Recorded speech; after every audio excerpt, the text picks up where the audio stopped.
আসসালামু আলাইকুম। NIEVS home স্কুলে সবাইকে স্বাগত জানাচ্ছি।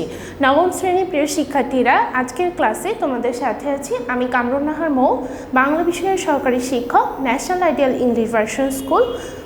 প্রিয় শিক্ষার্থীরা, আজকে বাংলা ব্যাকরণের ক্লাসে তোমাদের সামনে আমি আলোচনা করব তোমাদের বাংলা ভাষার ব্যাকরণ ও নির্মিতি এই বইয়ের পরিচ্ছেদ 2 বাংলা ব্যাকরণ এই অধ্যায়টি নিয়ে। এটি আছে তোমাদের বইয়ের 3 নম্বর পৃষ্ঠায়, 3 এবং 4 নম্বর পৃষ্ঠায় পরিচ্ছেদ 2 এই সম্পূর্ণ পরিচ্ছেদটি আমি তোমাদের সামনে আলোচনা করব। এবং আজকের ক্লাসের শেষে তোমাদের বাড়ির কাজ হিসেবে থাকবে 4 নম্বর পৃষ্ঠায় তোমাদের অনুশীলনীতে যে সঠিক উত্তরগুলো দেওয়া আছে চিহ্নিত করতে বলা হয়েছে, সেই সঠিক উত্তর চিহ্নিতকরণ 10টি বহুনির্বাচনী প্রশ্ন। এটি আজকের ক্লাসের শেষে তোমাদের বাড়ির কাজ, এটি হবে তোমাদের 1 নম্বর বাড়ির কাজ। প্রিয় শিক্ষার্থীরা, ক্লাসটি দেখার সময় তোমরা বইটি বের করবে এবং দ্বিতীয় পরিচ্ছেদ দেখে সম্পূর্ণ আলোচনাটি আমি তোমাদের বইয়ের পৃষ্ঠা থেকে হুবহু করব, তোমরা ক্লাসটি বোঝার চেষ্টা করবে। এই পর্যায়ে আমি আজকের ক্লাসের শিরোনামটি বুঝিয়ে বলছি। আজকে নবম শ্রেণীর বাংলা দ্বিতীয় পত্র বিষয়ক ক্লাস, আজকের ক্লাস নম্বর হচ্ছে 2, আমাদের পাঠ নম্বর 2 এবং আজকের ক্লাসের আলোচনার বিষয়বস্তু হচ্ছে পরিচ্ছেদ 2। আমরা দ্বিতীয় পরিচ্ছেদ আলোচনা করব। পরিচ্ছেদটির নাম হচ্ছে বাংলা ব্যাকরণ। প্রিয় শিক্ষার্থীরা, আজকের ক্লাসের শেষে তোমাদের বাড়ির কাজ নম্বর হবে 1 এবং বাড়ির কাজের বিষয়বস্তু হচ্ছে অনুশীলনের বহুনির্বাচনী প্রশ্ন 10টি। তোমাদের এই দ্বিতীয় পরিচ্ছেদের শেষে যে বহুনির্বাচনী প্রশ্ন দেওয়া আছে 10টি, এই বহুনির্বাচনীমূলক প্রশ্নগুলো তোমরা বাড়ির কাজের খাতায় বাড়ির কাজ হিসেবে করবে এবং বাড়ির কাজ নম্বর হবে 1। আজকে তোমাদের প্রথম বাড়ির কাজ। শিক্ষক হিসেবে তোমাদের সাথে আছি, আমি আগেই বলেছি, কামরুন নাহার মৌ। এখানে আমার ফোন নম্বর আছে, তোমরা ক্লাস বিষয়ক যে কোনো সমস্যায় চাইলে আমার সঙ্গে ফোনে যোগাযোগ করতে পারো। এবারে আমরা ক্লাসের আলোচনার সুবিধার্থে বোর্ডে চলে এসেছি। শিক্ষার্থীরা, তোমরা দেখতে পাচ্ছ যে তোমাদের বইয়ের পৃষ্ঠা নম্বর 3-এর যে পরিচ্ছেদ 2 বাংলা ব্যাকরণ, সেটি আমি এখানে আলোচনার জন্য প্রস্তুত করেছি। তো চলো আমরা শুরু থেকে পুরো বিষয়টি একটু মনোযোগ দিয়ে বোঝার চেষ্টা করি। প্রথমে আছে ব্যাকরণ ও বাংলা ব্যাকরণ। প্রিয় শিক্ষার্থীরা দেখো, প্রথমে আমাদেরকে ব্যাকরণ বিষয়কে একটি ধারণা দেওয়ার চেষ্টা করা হচ্ছে এবং তারপরে বাংলা ব্যাকরণের ইতিহাস বিষয়ক বেশ কিছু গুরুত্বপূর্ণ তথ্য এখানে উল্লেখ করা আছে। তাহলে আমরা শুরু থেকে একটু পড়ি। ব্যাকরণে ভাষার স্বরূপ ও প্রকৃতি নিয়ে আলোচনা করা হয়। প্রিয় শিক্ষার্থীরা, আমরা জানি যে আসলে ব্যাকরণ কেন প্রয়োজনীয় বা ব্যাকরণে আসলে কি নিয়ে আলোচনা করা হয়। ব্যাকরণে আলোচনা করা হয় ভাষার স্বরূপ ও প্রকৃতি নিয়ে। ধ্বনি, শব্দ, বাক্য ইত্যাদির বিশ্লেষণের মাধ্যমে ভাষার মধ্যকার সাধারণ কিছু বৈশিষ্ট্য খুঁজে বের করা ব্যাকরণের কাজ। তাহলে আমরা ব্যাকরণের কাজ কি জানছি যে ব্যাকরণের মূল কাজ হচ্ছে এই যে ধ্বনি, শব্দ, বাক্য এগুলোকে বিশ্লেষণ করে ব্যাকরণ, এবং এই বিশ্লেষণের মাধ্যমে ভাষার কিছু সাধারণ বৈশিষ্ট্য খুঁজে বের করার চেষ্টা করে। এই কাজটি আসলে ব্যাকরণ করে। ব্যাকরণ গ্রন্থে এইসব বৈশিষ্ট্যকে সূত্রের আকারে সাজানো হয়ে থাকে। আমরা তাহলে ব্যাকরণের কাজ কি এবং কি নিয়ে ব্যাকরণ আলোচনা করে সেটি জানলাম। এবারে ব্যাকরণের একটি সাধারণ সংজ্ঞা আমরা এখানে দেখতে পাচ্ছি। যে বিদ্যা শাখায় বাংলা ভাষার স্বরূপ ও প্রকৃতি বর্ণনা করা হয় তাকে বাংলা ব্যাকরণ বলে। আমরা এবারে ব্যাকরণ থেকে চলে আসছি বাংলা ব্যাকরণে। ব্যাকরণের কাজ জানলাম, ব্যাকরণ কী নিয়ে আলোচনা করে, তারপরে আমরা আসছি যে বাংলা ব্যাকরণ কী নিয়ে কাজ করে। স্বাভাবিকভাবে বাংলা ব্যাকরণ বাংলা ভাষার স্বরূপ ও প্রকৃতি বর্ণনা নিয়ে কাজ করে। এই অংশে এসে এবারে আমরা বেশ কিছু গুরুত্বপূর্ণ তথ্য জানছি বাংলা ব্যাকরণ সম্পর্কিত। প্রথম বাংলা ব্যাকরণ প্রকাশিত হয় 1743 সালে, যেটি ছিল পর্তুগিজ ভাষায়। আমরা প্রথম বাংলা ব্যাকরণ পেয়েছিলাম 1743 সালে, কিন্তু তার ভাষা ছিল পর্তুগিজ। আর এই ব্যাকরণের লেখক ছিলেন ম্যানুয়েল দো আসুনসাও। ম্যানুয়েল দো আসুনসাও নামক একজন ব্যক্তি, তিনি পর্তুগিজ ভাষায় 1743 সালে বাংলা ভাষার প্রথম ব্যাকরণ প্রকাশ করেন। তার বাংলা পর্তুগিজ অভিধানের ভূমিকা অংশ হিসেবে তিনি এটি রচনা করেন। এর পরে অর্থাৎ 1743 সালের পরে মাঝখানে আবার অনেক বছর পর 1778 সালে প্রকাশিত হয় ন্যাথানিয়েল ব্রাসি হ্যালহেড প্রণীত ইংরেজি ভাষায় রচিত পূর্ণাঙ্গ একটি বাংলা ব্যাকরণ। আমরা প্রথম ইংরেজি ভাষায় রচিত পূর্ণাঙ্গ বাংলা ব্যাকরণ পাচ্ছি 1778 সালে। প্রিয় শিক্ষার্থীরা, তোমরা লক্ষ্য করলে দেখবে রচিত হচ্ছে বাংলা ব্যাকরণ, কিন্তু প্রথম রচিত হলো পর্তুগিজ ভাষায়, এরপরে এসে পূর্ণাঙ্গ ইংরেজি ভাষায় বাংলার একটি ব্যাকরণ রচিত হলো, যা রচনা করলেন ন্যাথানিয়েল ব্রাসি হ্যালহেড। বইটির নাম ছিল a grammar of the Bengal language. 1801 সালে উইলিয়াম কেরি এবং 1826 সালে রামমোহন রায় ইংরেজি ভাষায় আরও দুটি উল্লেখযোগ্য বাংলা ব্যাকরণ রচনা করেন। 1801 সালে রচনা করলেন উইলিয়াম কেরি এবং 1826 সালে রাজা রামমোহন রায়।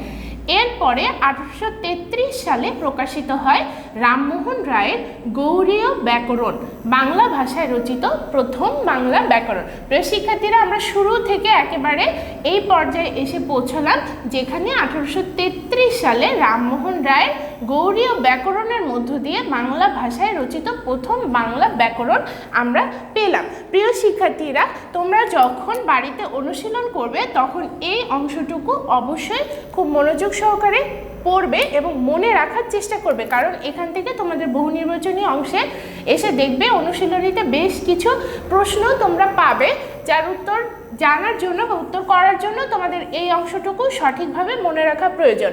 এবারে আমরা আসছি ব্যাকরণের আলোচ্য বিষয় কি কি। ভাষা হলো বাক্যের সমষ্টি। আমরা সবাই জানি যে যে কোনো ভাষা আসলে বাক্যের সমষ্টি, শুধুমাত্র বাংলা ভাষা নয়, পৃথিবীতে যত ভাষা আছে সব কিছুই আসলে বাক্যের সমষ্টি। বাক্য গঠিত হয় শব্দ দিয়ে, আবার শব্দ তৈরি হয় ধ্বনি দিয়ে। তাহলে শিক্ষার্থীরা, আমরা যদি খুব মোটা দাগে বলি তাহলে পুরো বিষয়টি হচ্ছে এই, কিন্তু যদি আমরা খুব সহজভাবে বলার চেষ্টা করি তাহলে ধ্বনি, তারপরে আসছে শব্দ এবং তারপরে বাক্য।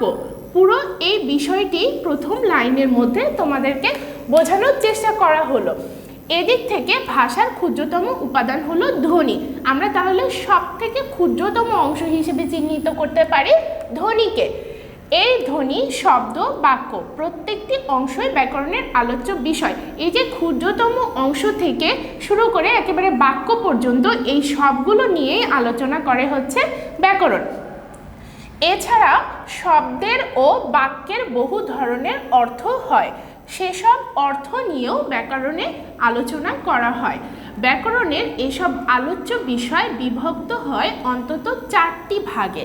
তোমাদের বহু নির্বাচনী অংশের জন্য গুরুত্বপূর্ণ একটি লাইন আমরা এখানে পাচ্ছি, যে ব্যাকরণের এসব আলোচ্য বিষয় বিভক্ত হয় অন্তত 4টি ভাগে। সেগুলো কি কি? ধ্বনিতত্ত্ব, রূপতত্ত্ব, বাক্যতত্ত্ব এবং অর্থতত্ত্ব। এবারে আমরা খুব সংক্ষিপ্ত আলোচনায় এই 4টি ভাগ নিয়ে কিছু জানার চেষ্টা করব। প্রথমে আছে ধ্বনিতত্ত্ব। ধ্বনিতত্ত্বের আলোচ্য বিষয় আমরা জানি যে ধ্বনি, নাম থেকেই আমরা বুঝতে পারছি যে ধ্বনিতত্ত্ব ধ্বনি নিয়েই আলোচনা করে। লিখিত ভাষায় ধ্বনিকে যেহেতু বর্ণ দিয়ে প্রকাশ করা হয়, তাই বর্ণমালা সংক্রান্ত আলোচনাও এর অন্তর্ভুক্ত। প্রিয় শিক্ষার্থীরা, আমরা জানি এবং তোমরা অষ্টম শ্রেণীতেও পড়ে এসেছো যে ধ্বনির লিখিত রূপই হচ্ছে আসলে বর্ণ। তো যেহেতু ধ্বনিতত্ত্ব ধ্বনি নিয়ে আলোচনা করে, তাই তার লিখিত রূপ বর্ণ, সেই বর্ণ এবং বর্ণমালাও এই বিষয়ক আলোচনায়ও ধ্বনিতত্ত্বে অন্তর্ভুক্ত। ধ্বনিতত্ত্বের মূল আলোচ্য এই কিছু বিষয় এখানে দেওয়া আছে, যেগুলো ধ্বনিতত্ত্বের মূল আলোচ্য বিষয়। সেগুলো কি কি? বাকযন্ত্র, বাকযন্ত্রের উচ্চারণ প্রক্রিয়া, ধ্বনির বিন্যাস, স্বর ও ব্যঞ্জন ধ্বনির বৈশিষ্ট্য, ধ্বনি দল প্রভৃতি। প্রিয় শিক্ষার্থীরা, তোমরা জানছো যে ধ্বনি যেহেতু ধ্বনিতত্ত্বের আলোচ্য বিষয়, তাই ধ্বনি উচ্চারণ আমরা করি বাকযন্ত্রের সহায়তায়। তাই বাকযন্ত্রের উচ্চারণ প্রকৃতি, ধ্বনির বিন্যাস, কিভাবে ধ্বনিগুলোকে বিন্যস্ত করা হয়, স্বরধ্বনি, ব্যঞ্জনধ্বনির কি বৈশিষ্ট্য, ধ্বনি দল, এই সব কিছুই ধ্বনিতত্ত্বের আলোচ্য বিষয়। তোমাদের পরীক্ষায় প্রশ্ন পেতেও পারো তোমরা যে ধ্বনিতত্ত্বে কি কি বিষয় নিয়ে আলোচনা করা হয়। সংক্ষিপ্ত বা এমসিকিউ প্রশ্নে তোমাদের এই অংশগুলো তাই জেনে রাখা জরুরি। এরপরে আসছে রূপতত্ত্ব। রূপতত্ত্বে শব্দ ও তার উপাদান নিয়ে আলোচনা করা হয়। আমরা জানছি যে রূপতত্ত্বের আলোচ্য বিষয় হচ্ছে শব্দ ও তার উপাদান। এই আলোচনায় বিশেষ্য, সর্বনাম, বিশেষণ, ক্রিয়া, ক্রিয়া বিশেষণ ইত্যাদি স্থান পায়। বিশেষ গুরুত্ব পায় শব্দ নির্মাণ ও পদ নির্মাণ প্রক্রিয়া। তাহলে রূপতত্ত্ব শব্দ নিয়ে আলোচনা করে এবং বিশেষ গুরুত্ব পায় হচ্ছে শব্দ নির্মাণ ও পদ নির্মাণের যেই প্রসেস, সেই প্রসেস। এরপরে আছে বাক্যতত্ত্ব। আমরা ধ্বনি শব্দ থেকে চলে এসেছি বাক্যে। তোমরা যদি এই কাঠামোটি দেখো তাহলে আমরা ধ্বনি এবং শব্দ বিষয়ক আলোচনা পেলাম। এবার আমরা চলে এসেছি বাক্যে। বাক্যতত্ত্বে বাক্য নিয়ে আলোচনা করা হয়। বাক্যের নির্মাণ এবং এর গঠন বাক্যতত্ত্বের মূল আলোচ্য। বাক্যের মধ্যে পদ ও বর্গ কিভাবে বিন্যস্ত থাকে বাক্যতত্ত্বে তা বর্ণনা করা হয়। এছাড়া এক ধরনের বাক্যকে অন্য ধরনের বাক্যে রূপান্তর, বাক্যের বাচ্য, উক্তি ইত্যাদি বাক্যতত্ত্বের আলোচ্য বিষয়। কারক বিশ্লেষণ, বাক্যের যোগ্যতা, বাক্যের উপাদান লোপ, জ্যোতি চিহ্ন প্রভৃতিও বাক্যতত্ত্বে আলোচিত হয়ে থাকে। প্রিয় শিক্ষার্থীরা, এই অংশে এসে তোমরা দেখতে পাচ্ছ যে আরও একটি নতুন বিষয় যেটা বাক্যতত্ত্বে আলোচ্য, সেটা হচ্ছে জ্যোতি চিহ্ন। শিক্ষার্থীরা, জ্যোতি চিহ্ন কেন বাক্যতত্ত্বে আলোচনা করা হয় এর উত্তরে আমি বলবো যে জ্যোতি চিহ্ন বা বিরাম চিহ্ন যেগুলো আমরা ব্যবহার করি আসলে বাক্যের মধ্যে ছাড়া জ্যোতি চিহ্নের আলাদা কোনো ব্যবহার আমরা দেখতে পাই না। বাংলা ব্যাকরণে যেহেতু জ্যোতি চিহ্ন বাক্যের মধ্যে ব্যবহার করা হয় এবং তাই জ্যোতি চিহ্ন বিষয়ক আলোচনা বাক্যতত্ত্বের অন্তর্ভুক্ত। প্রিয় শিক্ষার্থীরা, এই হচ্ছে আমাদের বাক্যতত্ত্বের আলোচনা। এরপরে তোমরা এই অংশে এসে আমি আবারও একটু পূর্বে ফিরে যাচ্ছি। এখানে একটি লাইন তোমরা দেখতে পাচ্ছ, এছাড়া শব্দ ও বাক্যের বহু ধরনের অর্থ হয়, সেসব অর্থ নিয়েও ব্যাকরণ আলোচনা করে। এই যে লাইনটা এখানে দেখতে পাচ্ছ তোমরা, সেই শব্দ ও বাক্যের বহু ধরনের অর্থ যা নিয়ে ব্যাকরণ আলোচনা করবে সেই বিষয়ক আলোচনা ব্যাকরণের অর্থতত্ত্ব এই অংশটাতে হয়ে থাকে। এবারে তোমাদের বইয়ের 4 নম্বর পৃষ্ঠায় দেখো অর্থতত্ত্বে কী কী আলোচনা করা হয় সেটুকু নিয়ে একটু সংক্ষিপ্ত বর্ণনা আছে। ব্যাকরণের যে অংশে শব্দ, বর্গ ও বাক্যের অর্থ নিয়ে আলোচনা করা হয় সেই অংশের নাম অর্থতত্ত্ব। তাহলে আমরা জানছি যে অর্থতত্ত্বে কি কি আলোচনা থাকে, শব্দ থাকে, বর্গ এবং বাক্যের অর্থ। একে বাগার্থ তত্ত্ব বলা হয়। আমরা অর্থতত্ত্বের আরও একটি নাম পাচ্ছি এখানে, যেটি হচ্ছে বাগার্থ তত্ত্ব। এছাড়া বিপরীত শব্দ, প্রতিশব্দ, শব্দ জোড়, বাগধারা প্রভৃতি বিষয় অর্থতত্ত্বের অন্তর্ভুক্ত। এছাড়াও শব্দ, বর্গ ও বাক্যের ব্যঞ্জনা নিয়েও ব্যাকরণের এই অংশে আলোচনা থাকে। অর্থাৎ অর্থ বিষয়ক সম্পূর্ণ আলোচনা ব্যাকরণের অর্থতত্ত্বে এসে সম্পন্ন হয়। শিক্ষার্থীরা, এই হচ্ছে আমাদের দ্বিতীয় পরিচ্ছেদের আলোচনা, যেখানে বাংলা ব্যাকরণ এবং ব্যাকরণ বিষয়ক কিছু আলোচনা দেওয়া আছে। এই পরিচ্ছেদ পড়ার শেষে তোমাদের বাড়ির কাজ থাকবে, যেটি তোমাদের প্রথম বাড়ির কাজ। 1 নম্বর বাড়ির কাজ হিসেবে আমি নির্বাচন করেছি তোমাদের অনুশীলনীতে পৃষ্ঠা নম্বর 4-এ, বাংলা ব্যাকরণের পৃষ্ঠা নম্বর 4-এ অনুশীলনীতে সঠিক উত্তরে টিক চিহ্ন দাও। এইখানে 10টি প্রশ্ন দেওয়া আছে, বহু নির্বাচনী 10টি প্রশ্ন 4টি অপশন সহকারে।